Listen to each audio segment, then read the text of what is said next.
Hello and welcome to Helen's Little Lottie. This is a slightly different episode, purely because I've been feeling so reflective after the death of my lovely mum that I decided not to film anything with speech in. Instead, this is a collection of different things I've been up to over the last week or so. We had a terrible storm which had sent my little and new greenhouse flying. It took me a couple of days to realise, but all my seedlings had gone flying. So when I felt ready a couple of days later, it was a rescue mission in the rain to see what had survived.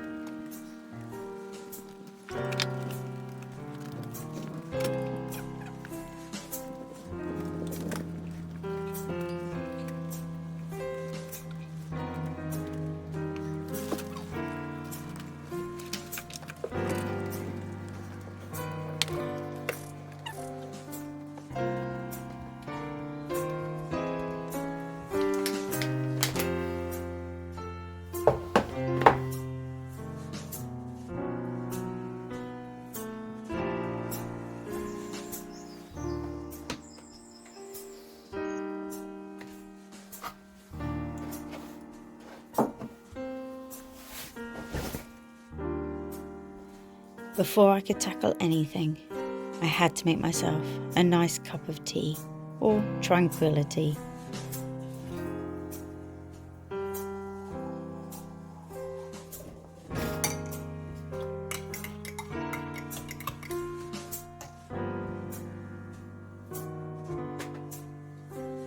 Then it was a sit down to assess the situation and the damage.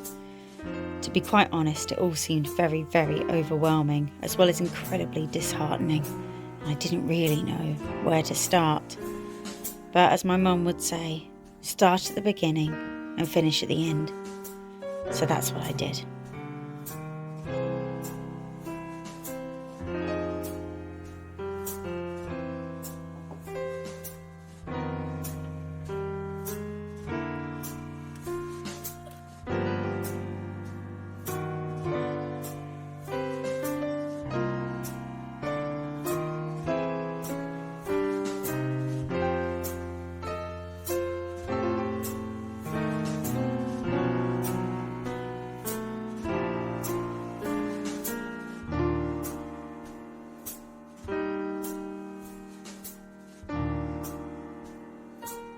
As I was going through the seedlings, a few things had to be repotted or potted on, just so they could stay a bit stronger, especially in the biodegradable pots that are completely gone with the water from the storm.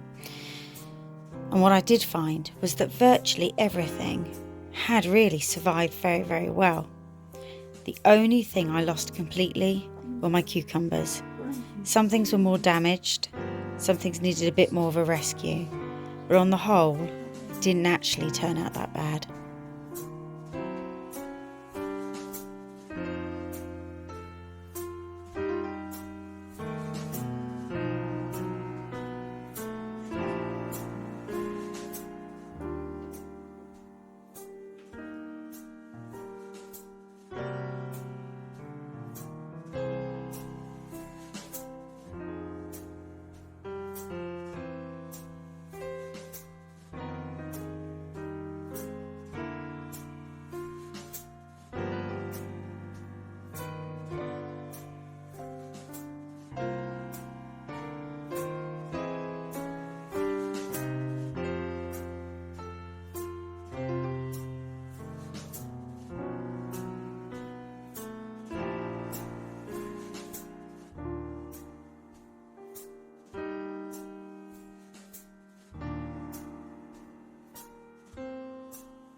This was the final product at the end, everything sorted out, and really it wasn't that bad.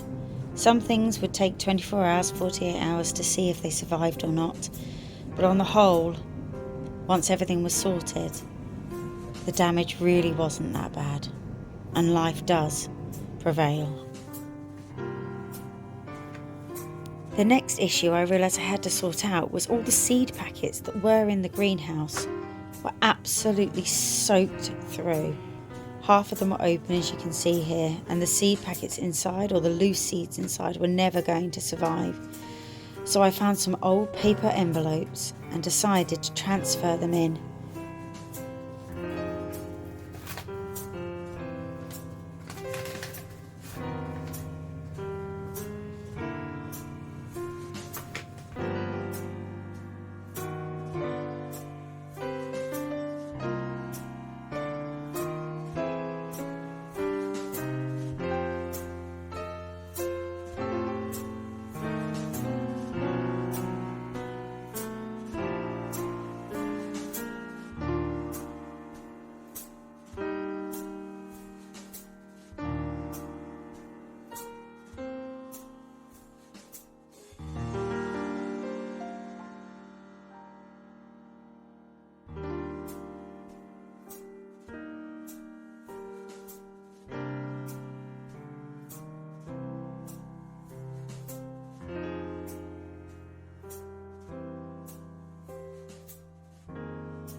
Then, as if by magic, the sun came out, so I went outside to see how all the spring bulbs and spring flowers are coming along.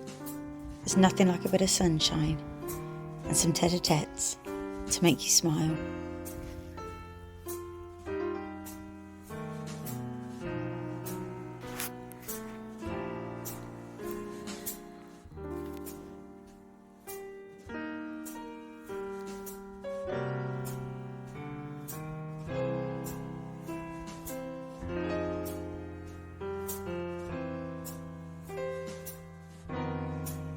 I also noticed, not just in the flower tub, but in the beds as well, were some old bulbs that were now decided to spring up as if from nowhere.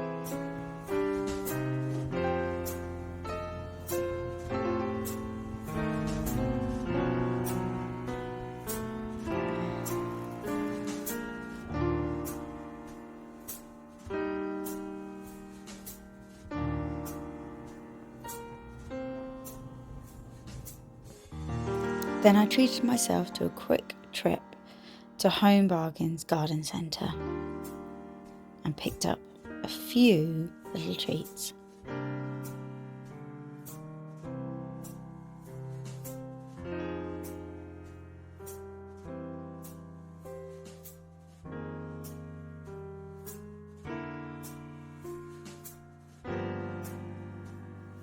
I picked up 6 small ivy plants to plant in holders on the fence to grow and then hopefully make shelter for robins and other birds to nest in.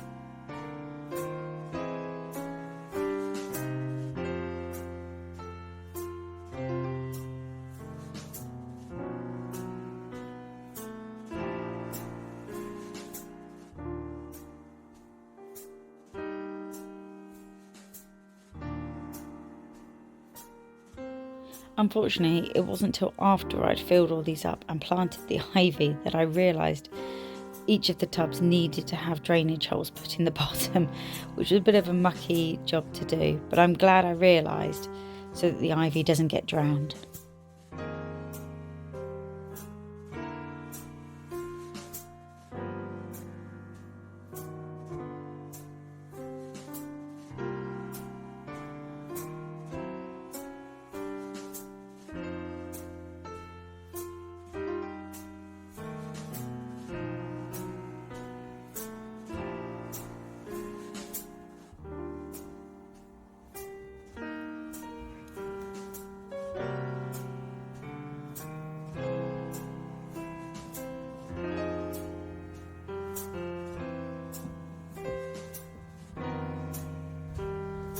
Then it was on to another job in the little Lottie.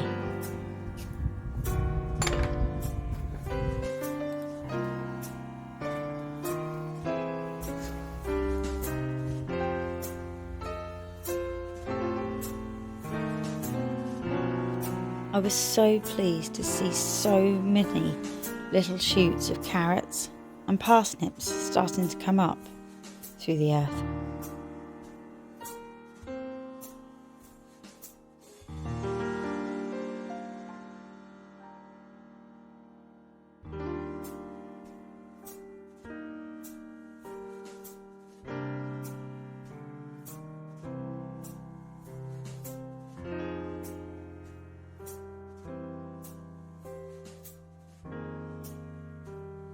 I decided to pick up some onion sets to plant out in the little Lottie between the carrots and the parsnips, because at that point I still wasn't sure how well my onion seedlings would actually survive and wanted to plant something ready in the little Lottie.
After giving everything a really thorough water, it was onto a job I was really looking forward to, finally planting up my overly chitted potatoes.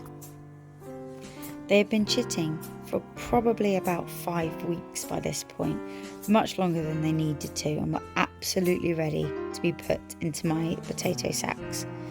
I had 5 in total to fill, so I decided to fill them 3/4 of the way and then place my potatoes in before covering a little bit more with soil. This way, as the new shoots started to appear, I could keep covering them up, the equivalent of earthing them up if they were in the ground, and then keep covering them until I couldn't cover them any further and allow the rest of the shoots to grow.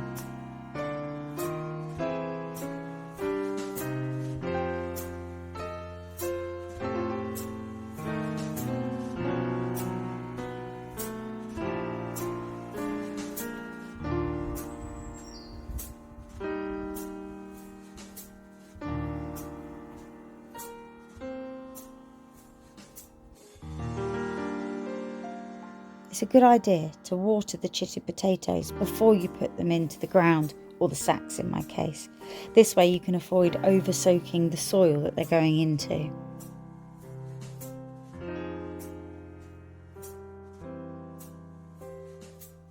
Technically, these potatoes were second earlies, but I'm treating them as first earlies and adding 2 to each sack.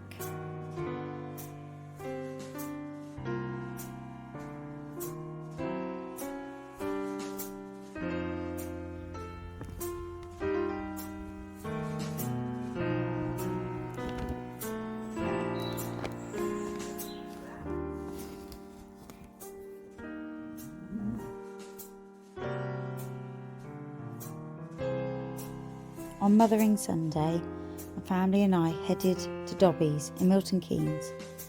We went to have a look around the greenhouses, as this is the next stage of the garden renovation, putting in a proper greenhouse.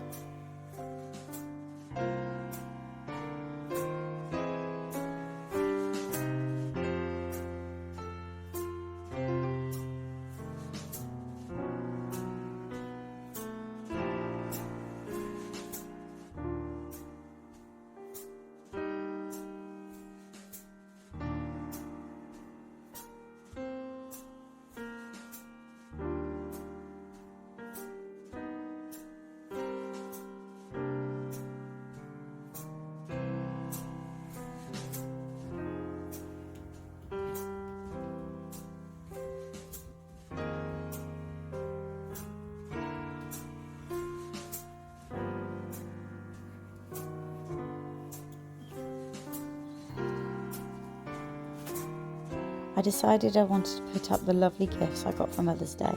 My daughter and I built this together and we put it up.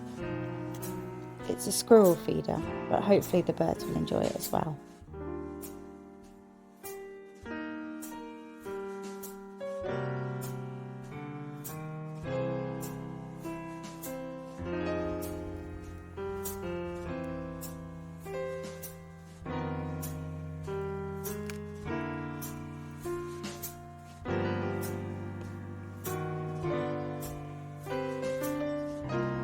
Next up was the lovely robin's nest I was gifted. Hopefully this can be moved if needed to be surrounded by ivy to encourage the robins to come. It wasn't secure enough with just one bolt at the top, so I also put a nail through the middle as well to stop it flapping in the wind.